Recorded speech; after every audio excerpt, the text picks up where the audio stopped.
T-shirt looks nice. Is that 21 Triangle T-shirts? It was meant to be.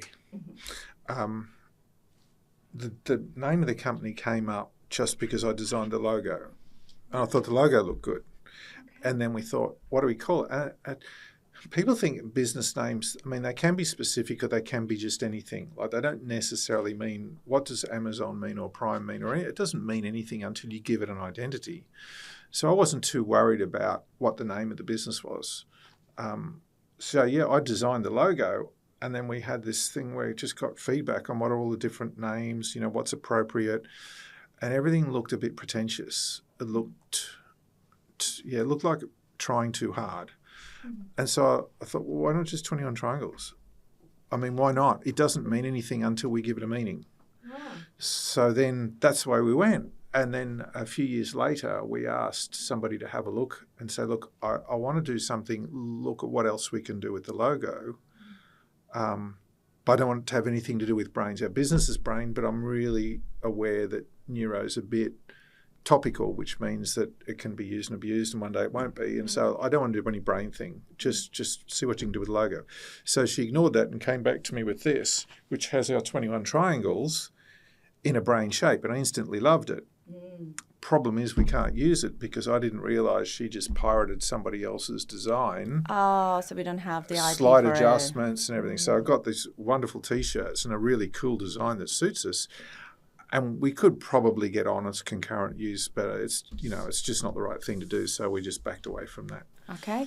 Well, but it's still a cool T-shirt. I like it. It's still a cool T-shirt, yeah. But maybe something that we can also look into for future, because when I think of 21 Triangles, for me, it was always like pieces of a puzzle coming together. Yeah. And now when I see that T-shirt, it actually resonates with how I see the brand. Yeah, I love it. Okay. Yeah.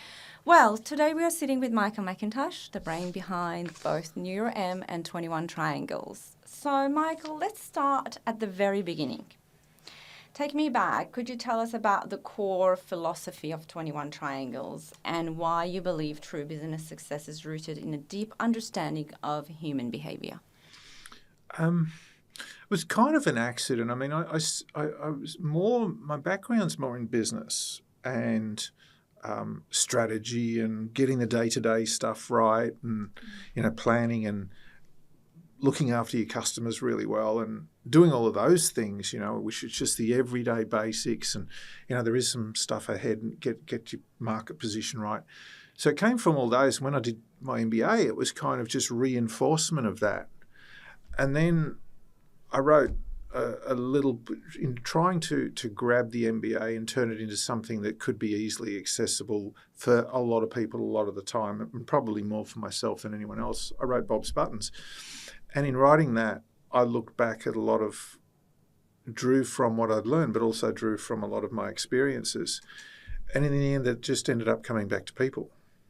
So it started off with this idea of, business is all about strategy and hitting your marks and getting it all right. Mm-hmm. But in the end, it came back to who have you got around you and what have you done to nurture them and look after them and draw on them, feed them so they can feed you. Mm-hmm. So that book kind of ended up having a bit of a turnaround from where it was, what it was looking to be to what it ended up being, was that perhaps your best strategy is surround yourself with the right people and make sure you engage with them, make sure that they're involved, and when they disagree, that's a good thing if it's coming from the right place. Yeah. So that's where it came from. It came from, the best strategy is people, and it works in every business. Absolutely. Business is all about a strategy, but humans have emotions. Absolutely. And, we understand in business, we understand we have to connect with our customers. We know that. But surely it works the other way too. It needs to work the other way because we're not dealing with robots. Yeah. Yeah?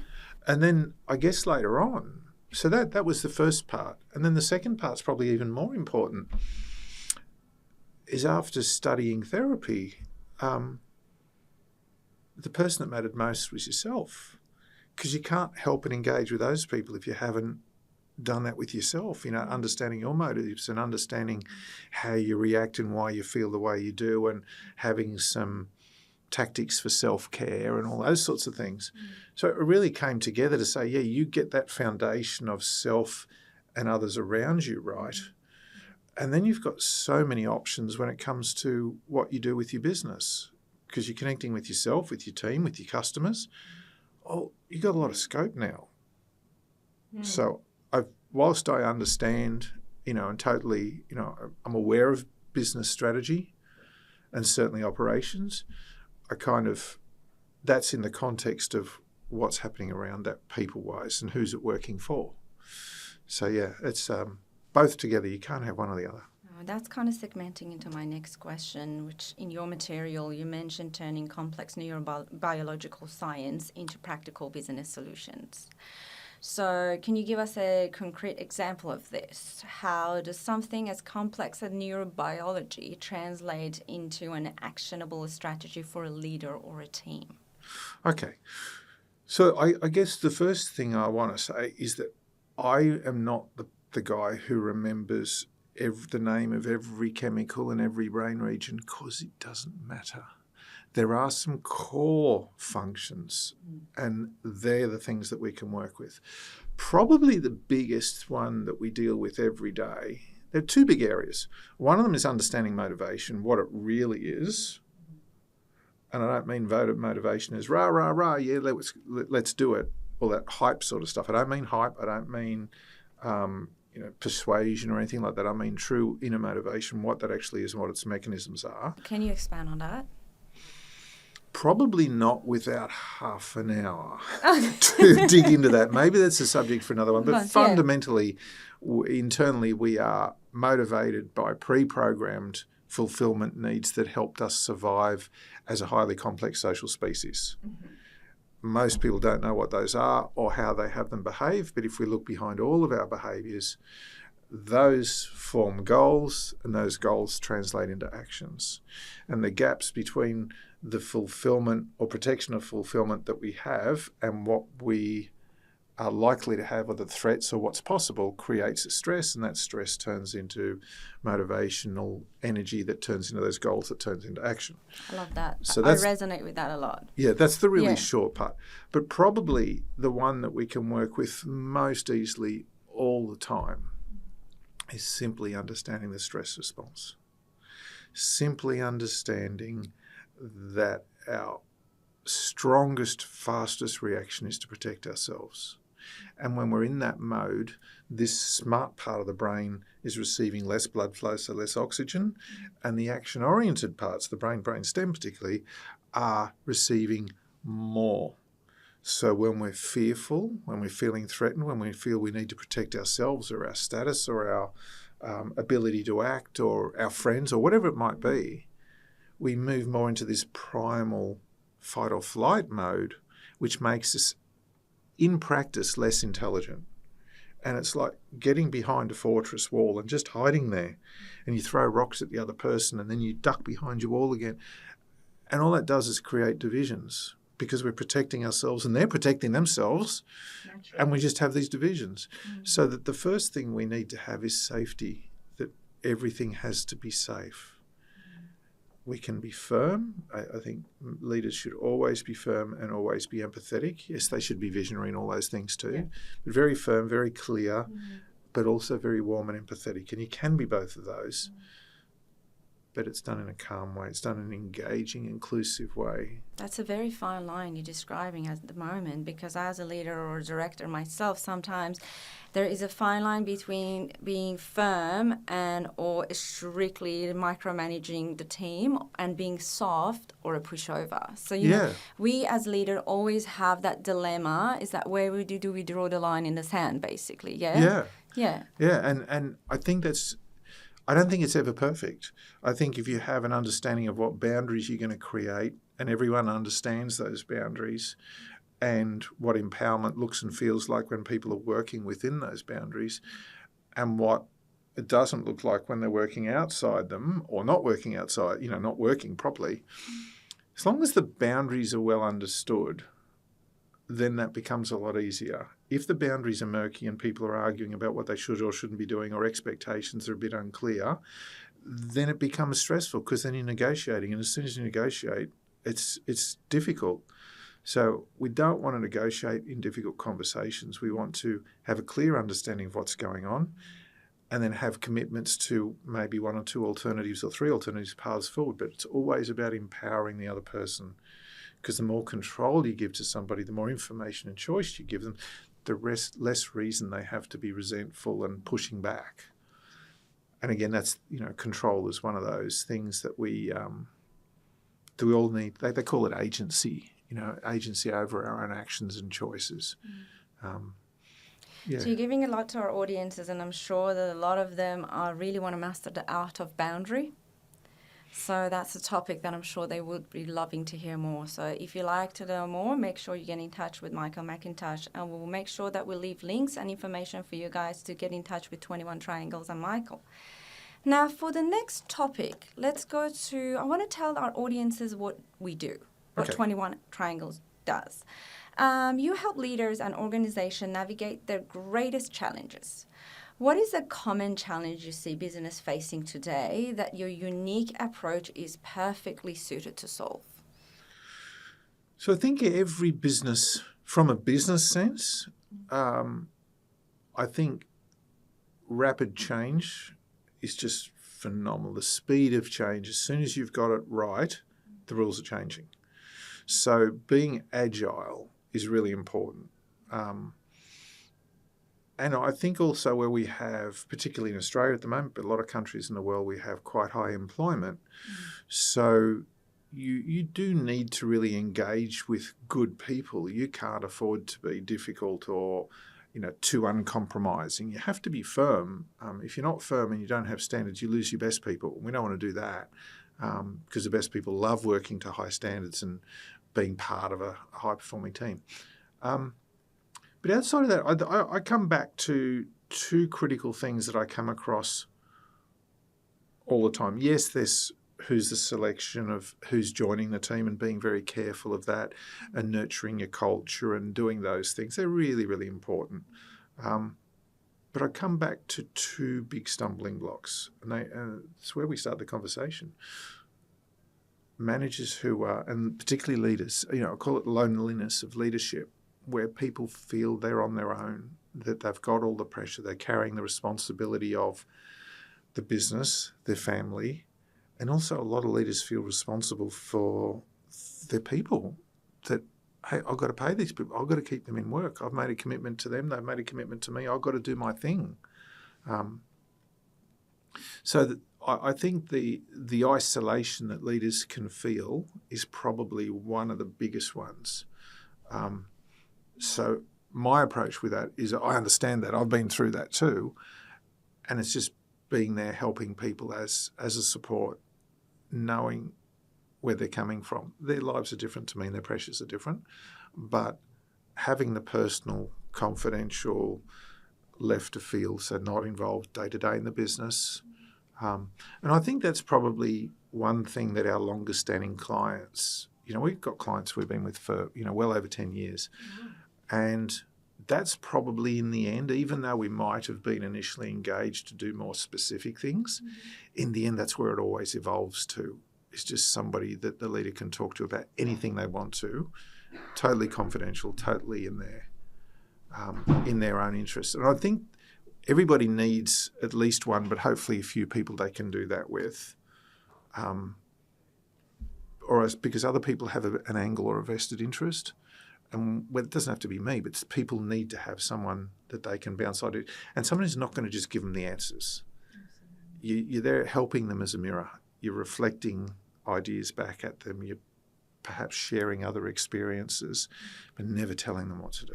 That would be a big no-no because they're the expert in their lives. I'm not. And that is a very... the angle you're coming from as a leader, I often know that it can get very, very lonely, right? But you also need that kind of like a security blanket, the support system that your team are not that they're not capable, but they're not there to do it. That's about their paycheck, right? So 10 years with one client. Can you give me a bit of a talk about the journey of these long-standing client of yours. When did you start with them? How do you see the progress? You walked the walk and talked the talk with them basically for 10 years. Yeah. So I guess that originally started, I can't remember the exact year.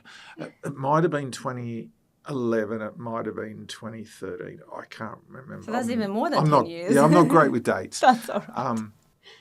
And our early clients engaged more on things like management training, helping people with communication skills, those sorts of things.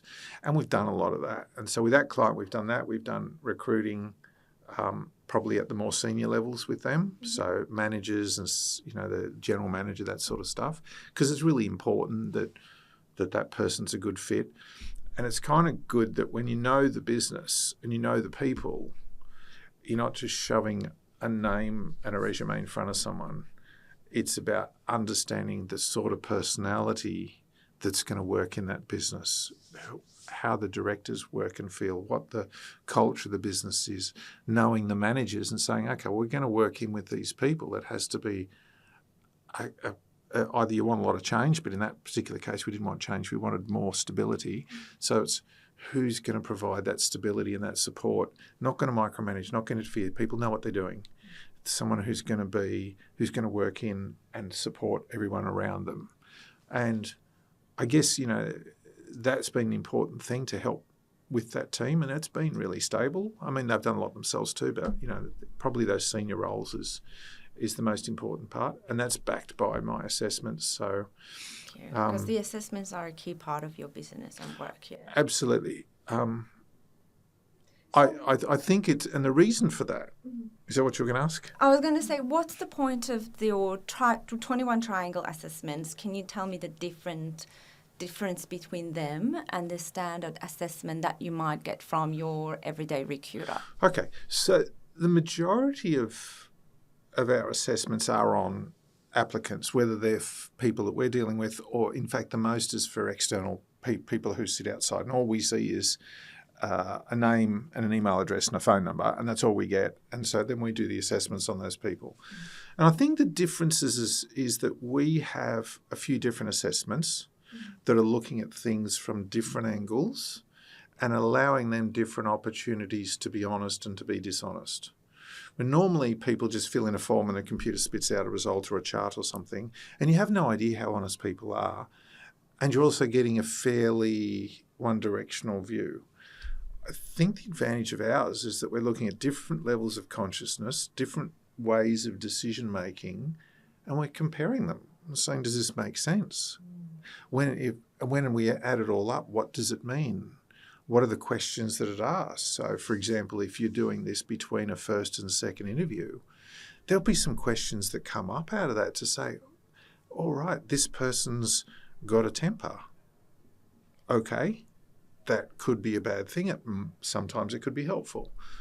How did it come out in their previous jobs? What does that tell us about how some previous jobs might have finished or some interactions might have been? So we start to ask some questions. Probably these days, the bigger benefit outside of understanding the past to predict the future, understanding someone's integrity, understanding what their balance of motivations at a subconscious level that they probably don't even realise are. Sometimes they align with their goals and sometimes it's a big mismatch. Understanding the difference between positive and negative behaviours.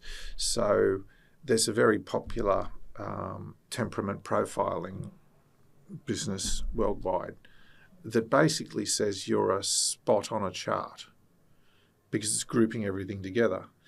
But that the platform that's based on is about 2,300 years old, and it doesn't really take into account modern science. But if we start to understand simple things like that fight and flight modes, how that affects what's going on and what circuitry is being used and what mechanisms are being used, we can start to see that positive behaviours may correlate with negative behaviours, but might not. In our research, we show, I think it was a 49% difference on average between positive and negative behaviours. And I don't think that there's any other assessment tool out there that does that really understands, when this person's in a good frame of mind, a positive environment, feeling good, this is what you can expect to see as a balance. When there's pressures on, when they're feeling stressed, when they're feeling cornered or whatever it is, then you're going to see this. And I say sometimes it could be very similar, but sometimes it could be quite different. You say, oh, wow, I've never seen that side of that person before. Yeah, we know it's there.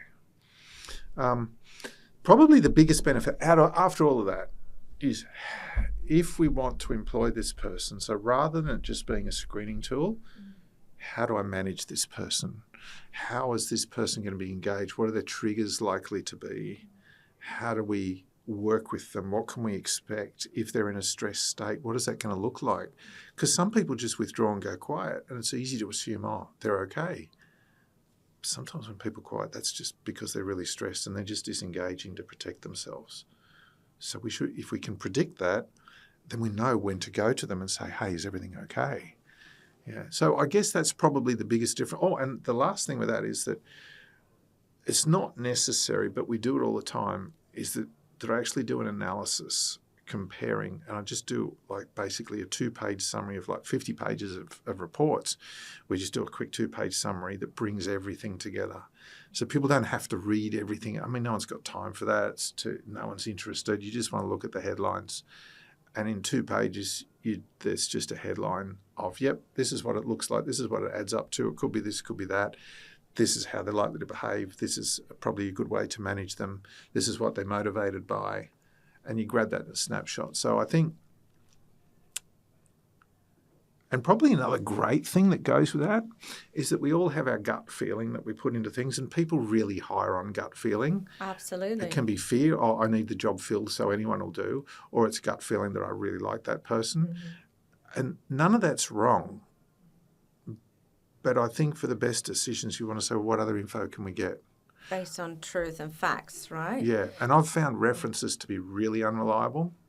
I never listen to my gut feeling because I think, in my opinion, gut feeling always functions on fear. Yes. Yep. It's going to be dominated by it, without doubt. Yep. Without doubt. So I would prefer to have something that is oriented around facts to make my decisions based on. So totally makes sense. Yeah. Carry on. Yeah, so getting the facts, getting a gut feeling. So what are the facts of their work history and what did they say in their interview? So yes, that's really good info.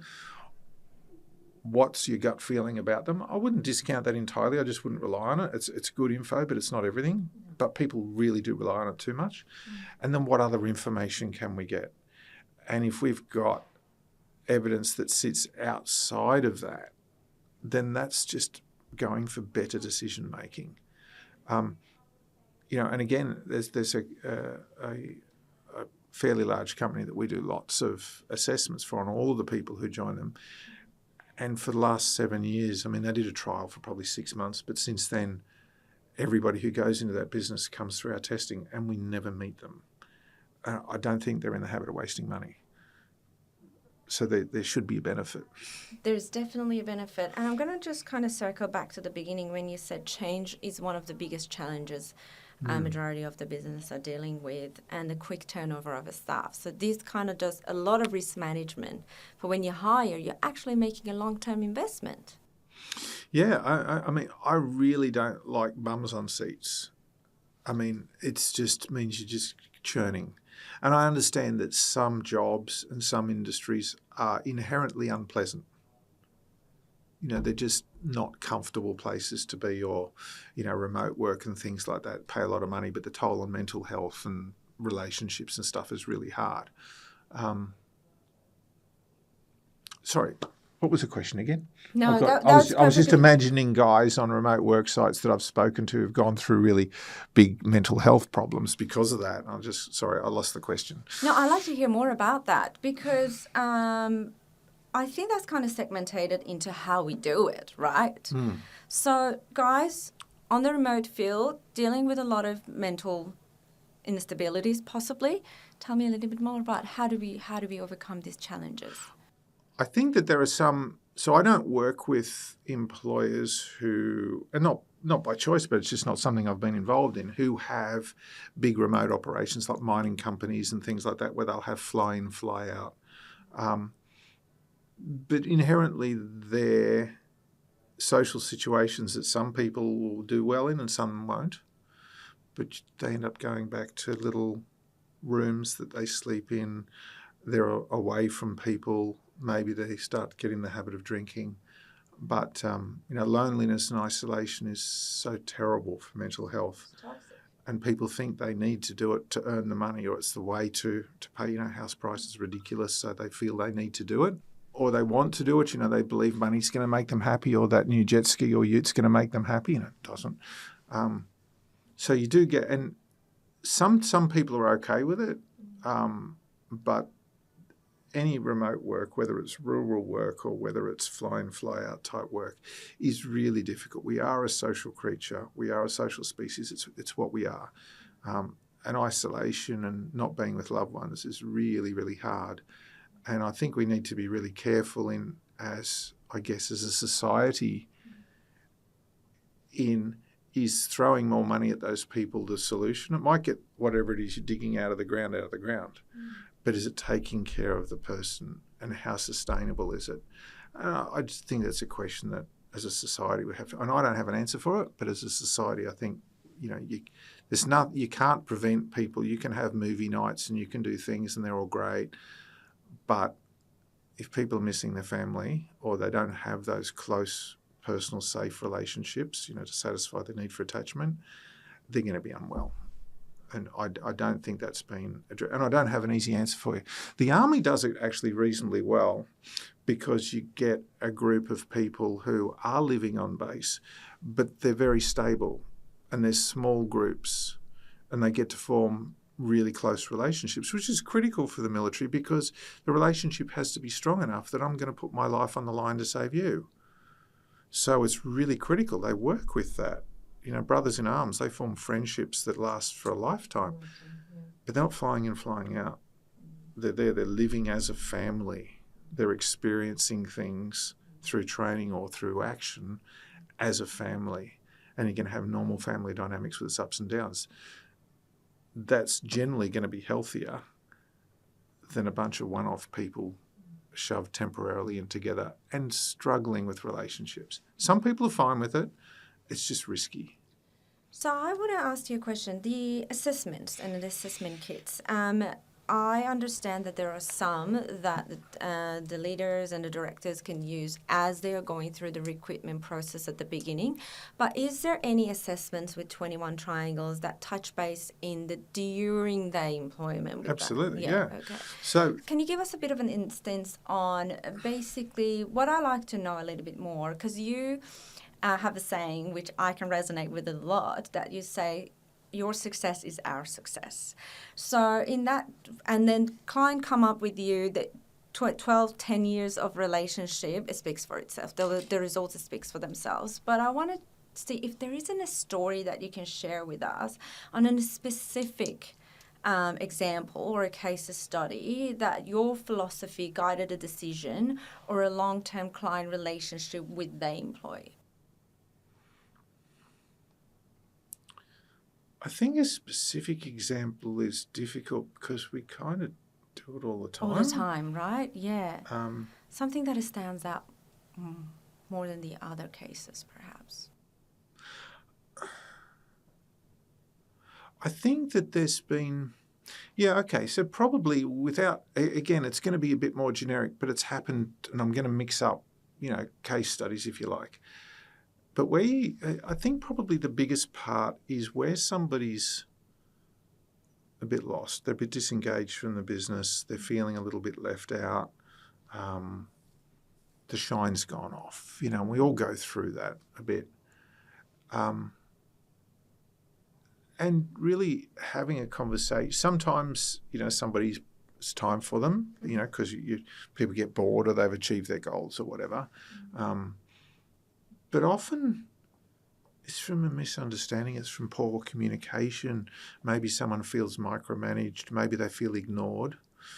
And there are many conversations I've had where you talk to people and find out how are you going or what's happening for you. And they'll tell you. It might not be as... Australians are pretty direct, but it might not be directly in their language because maybe they don't necessarily understand or can't put it into words. But so often you'll have people who just get more and more annoyed at the same sorts of things, a bit like a relationship. Never puts socks away, never puts socks away, God damn it, never puts socks away. And those sorts of things can build, but if we have good open communication, and sometimes it's gone down where it is stressing, ideally it never gets that far, but obviously it does. And just have a conversation, say, how are you going? What's working? What's not working? What are you enjoying? What would you like to be different? And understand where this person's coming from. And so often roadblocks can be removed. Okay, you just want you don't want to have your boss interfering with your work. Well, you're competent. You're doing a good job. Yeah, okay, maybe the boss who's worried, maybe they're worried that you need help, maybe they're worried you're going to make a mistake. Over-management can occur for a lot of different reasons, and some of them really well-intentioned. Maybe just the manager needs to back off. Sometimes people say, I love to be thrown in the deep end. So the manager throws them in the deep end, then they're drowning, but they're too proud to say that they're drowning. So just to create, we spoke a while ago about safety, about having a really safe, quiet, calm conversation, and let people bring it up and let's talk about the key things. And I'd say that's a really common thing. And a really important part of those conversations is to not tell people they're wrong or not give advice. It's about listening and responding and helping them sort out what's, through questions, not through giving them answers, what's important to them. And, a lot of situations that felt really difficult then don't become so difficult. So it's just reopening communication, In all relationships, blocks build up over time. Absolutely. And it's a matter of communication, but often it's hard for team members to directly go to their managers. So you are creating that trust factor. You becoming that trustworthy person that sits between the managers and the team members, and then kind of like a glue that puts everything together. I guess I'm just really trying to simplify things, get rid of the emotional baggage, and just open doors. And that's often what it is. It's just relationships between people that there's barriers, there's assumptions about motivations. That person's lazy or doesn't care. Well, maybe they just got in trouble too many times for getting it wrong, so they stopped trying. We don't know until we find out. And I think that's why, I was talking to somebody yesterday, actually, who was asking about training in managers. So, what do we do for management training? And I said, look, there are two big things we do. One is conflict resolution. That's the first one. Because you're going to be in situations where you're feeling stressed or uncomfortable. And so you need to be able to manage how you process things internally and how you engage and interact with other people. You can't be a supervisor or manager if you can't do that. So that's the first thing. And then the second thing we do is about what empowerment looks like and what communication and support looks like. So we're getting rid of communication barriers, and then we're setting expectations and having a technique that everyone can use in any situation, their own version of it, to avoid a lot of these things happening in the first place. So, it's fine to go back and backfill and try to repair. I think that what that really does is highlights, if the manager sees it as important, it highlights the benefit of learning the right way. And the thing I was talking about was it's actually a surveying company. And he was talking about how his business has grown. He's gone, and now he's got 4 separate divisions in different locations, and the people managing them are surveyors. They were taught to be surveyors. They're really, really good at being surveyors. They were never taught to manage. They were never taught how to resolve conflict, how to set boundaries, how to patrol those boundaries, how to reward people, empower people, the right level of connection. Are we buddies, or is it a professional relationship? How do I manage both of those things? What does the blend of firmness and empathy look like? That's not in any surveying course. I mean, I'm not a surveyor, but I'm pretty sure that that's not in any surveying degree that's out there. Yet people, and that's not a criticism of that business at all. It's every business. You go from being, I'm an expert in my field, to now I'm a manager in my field. you're now doing two jobs. You know, doctors are smart. They say, yeah, I'm going to get a practice manager because I'm a doctor. So they get a practice manager to run all those things. So they don't have to get an expert.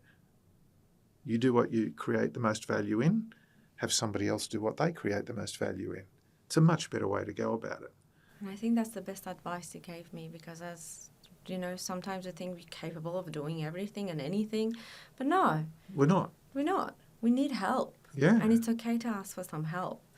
So I think that kind of segments into my next question, which is more personal to you. We hear the word business consultant, business coach a lot these days. You know, it's becoming a bit of a cliche. And when I hear it, I run the other way, right? So I'd like to ask you, what makes you a genuinely invested partner rather than a vendor? The only answer I think I can honestly say is it's just who I am. I mean, I haven't looked too far into why I'm like that, but maybe I just don't like to fail. Maybe I feel empathy for the people who have their business. I don't work with anyone whose values I don't engage with. I'm very careful about that. So you kind of like select who you want to work with. Yeah, but to be honest, I've only knocked back 2 people. But it's important. But that's an important, It's an important thing, yeah. I just think it's. I want people to succeed. I don't want to be, is it me being selfish that I don't want to be associated with failure, or does it make me feel that I've failed? Or am I a warm, empathetic, caring person who wants everyone to succeed? It's probably a bit of all of those things. It could be that I'm naturally shy and it's easier for me to have great relationships with a few people than shallow relationships with lots of people. That's a lot more comfortable for me. I can't give you one single answer. I would just say that that's the way my working life has always been, and I've always found it less stressful and more successful to have close, honest, long-term relationships where you always got a balance of who's benefiting from this. And particularly in the work that I do, it has to benefit the other person, or I can't justify being there. There's I serve no purpose. If there's no benefit, don't have me. You've got to be better off. You've got to feel that you're better off in mental space, that your team are more engaged and that they're in a better headspace. And that should, sooner or later, have impacts on the bottom line. Which will? It usually does very quickly. It just can be hard. Some people don't measure productivity. Some people might underestimate the difference of them being in a good headspace versus them being in a stressed headspace, what difference that makes on their team and on the business success and their ability to grow and take on new projects and deal with problems. Sometimes those things can be hard to quantify, particularly if you're not measuring them. If people measure it, you can see it easier. Yeah. Makes total sense. Okay, now, throughout our conversation, we've spoken about your proven results. 10, 12 years of relationship, many success stories, and all of this has been through research. So how do you measure the success and transformative impact of your work? How do you actually measure it? So I think that there are things that we can look at. For example, staff turnover. That's easily measured. And also staff retention. It's related but different things. We do cultural surveys, wellbeing surveys, and so we're measuring it that way and just looking, are we making gradual improvements? You don't expect, unless a place is a disaster, you don't expect everything to suddenly turn around overnight. But yeah, that's a really good way to do it.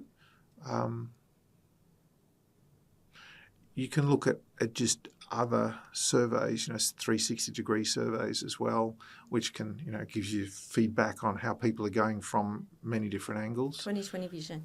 Yeah. Look, there are a lot of ways that you can measure that. And I think they're great. I think the hardest part is the thing that people don't tend to measure, which is the stress that people are under And you can do engagement surveys, but I like to go a bit deeper than that, because it's not just, where are you now? Because that can be measuring. Somebody can be having a good or a bad day. And so you can ask engagement survey questions and they'll give you the answer that they feel at that moment.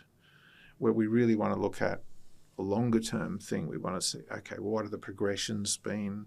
Take a different view, ask questions in different ways that are trying to not just take a photo of today, because today they might have had a great result yesterday and things are great, or they might have had a failure yesterday and everyone's disappointed. So, it's okay to be happy and unhappy. It's okay to have people disappointed or have a bad day at work. It's absolutely fine. The idea that everyone is happy all the time is, our emotions there to help. It's not. Fulfillment matters. Engagement matters. Trust and openness and feelings of belonging matter. They're long-term things. We can all have a bad day, but if we're there to support each other, it's okay. 21 Triangle assessments are available via online store. You can simply go to 21triangles.com and find out more. All right, so we learned so much about 21 Triangles so far. Looking forward, what is one key insight or piece of advice you would like to leave with a leader who is considering how to improve their team's success and well-being? I think just be human. How can we just be human? Be aware of how you feel. Be in touch with how you feel. Take some time. Some people do meditation. That's great. I can't do meditation. My mind's just jumping from one thing. I envy those who can do it. I can't do it. But we can do mindfulness. So, and I've heard somebody describe it as kindfulness, where you can just reflect on what you've done or how you're feeling, and do it as if, I like to think of you're helping a best friend look back on their day.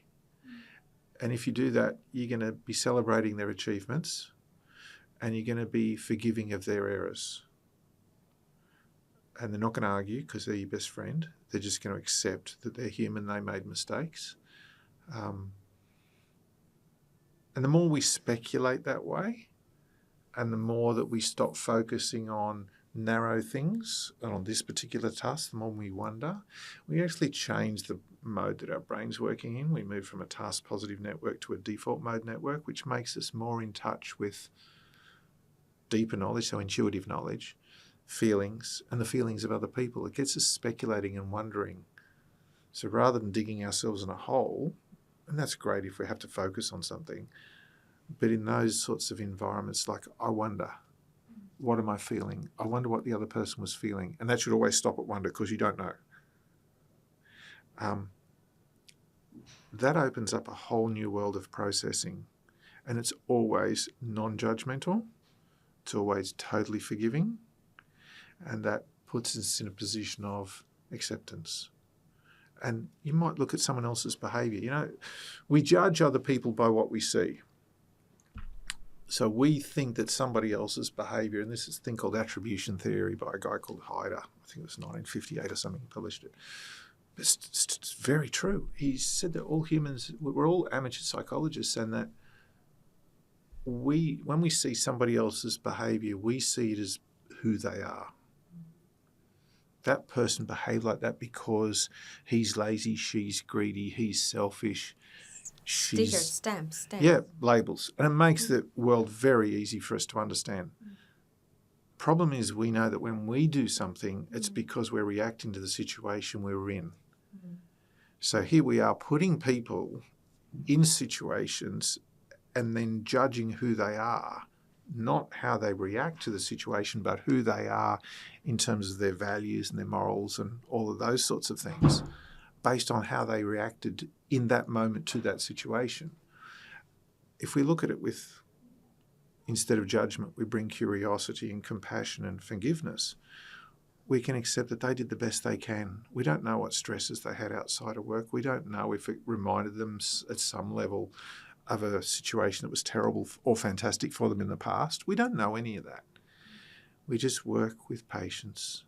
We're firm on what we need, but we're empathetic. Empathy is not that I know how you feel, it's that you know how you feel, and I'm okay with that. Or maybe you don't, but I'm okay with it. I understand that you have feelings and that they're real for you. I might not understand them, but that doesn't mean they're not real. So if we bring that to ourselves and look in the mirror with that mindfulness, kindfulness type of approach, we can start to bring some of those feelings of ourselves to the surface. And we can also be a little more tolerant and forgiving and maybe see people and relationships in different ways. And I think that's a really, I don't know if that answers the question, but I think that's a really solid starting place. Because if we can't do that, we're constantly in harsh judgment of ourselves and others. Our base stress level is already high, and that's not us at our best. If the base stress level is very high, we're not far from boiling over. We want the base stress to be down, so we've got lots of stress that we can tolerate before, we go, yeah. Thank you for your time, Michael. I sat here for, I think it's almost an hour with you, and I know that I've got so many other questions that I want to ask from you, but our time's limited. Just before we close off, is there anything else you'd like to add to the conversation we had today? Not really. If I've confused anyone or whatever, I apologise for that. Definitely. I think everything was very clear, and I've learned so much. I've taken so many notes. But I also wanted to say to all of our audiences who's been with us for the past however long that we had this conversation for, if you're intrigued by what you heard and you'd like to know more, the best way to get in touch with 21 Triangles and Michael is to call 1300-307-207 or simply email us or go on the website, 21triangle.com. Yeah. Is there any other way that you prefer people to get in touch with you? I think the contact page at the website, it's really impersonal. I don't like them. I like to talk to somebody. But to save wasting anyone's time and leaving messages, because often, the phone's busy, the website's the best way, because we will always get it and we will get back to you however you want to get back. But whatever works, Whatever works. And I'd like to also mention on the 21 Triangle website, there is a research and concept tab, which you can learn more about our case study, go through the newsletters, or take a look at our reviews. There's so much goodies in that website for you if you'd like to know more. 21 Triangle assessments are also available via the website. Thank you, everyone. Thank you, Michael. Thank you. It was a pleasure to have a chat with you, and I'm sure we hear more and more from you. Okay, thanks. Have a good day.